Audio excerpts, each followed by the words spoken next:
படைப்பாளி அப்படின்னு நாம் யாரை சொல்கிறோம்? அவன் ஒரு எழுத்தாளனாக இருக்கலாம்.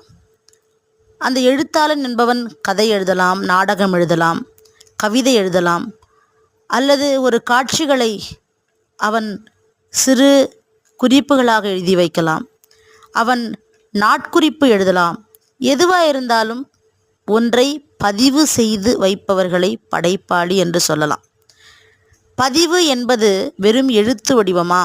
இல்லை, அது கலை வடிவமாக இருக்கலாம். எப்படிப்பட்ட கலை?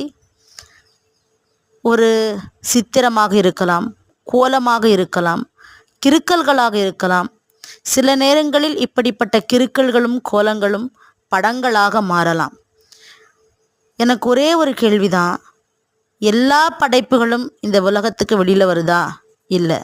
அல்லது எல்லா படைப்பாளிகளினுடைய படைப்புகளும் புத்தகங்களாக வருகிறது? இல்லை. படைப்புகள் அனைத்தும் புத்தகங்களாக வருகிறதா என்றால் இல்லை. படைப்புகள் அனைத்தும் படங்களாக, திரைப்படங்களாக, குறுங்கதைகளாக வருகிறதா அப்படின்னா இல்லை.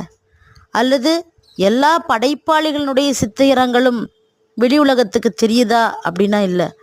அப்போது வெளி உலகத்துக்கு தெரிய வேண்டுமென்றால் மிகச்சிறந்த சித்திரங்கள் வெளி உலகத்துக்கு தெரிகிறது என்றும், வெளி உலகத்துக்கு தெரியவில்லை என்றால் சிறப்பாக இல்லை என்றும் அர்த்தம் கிடையாது.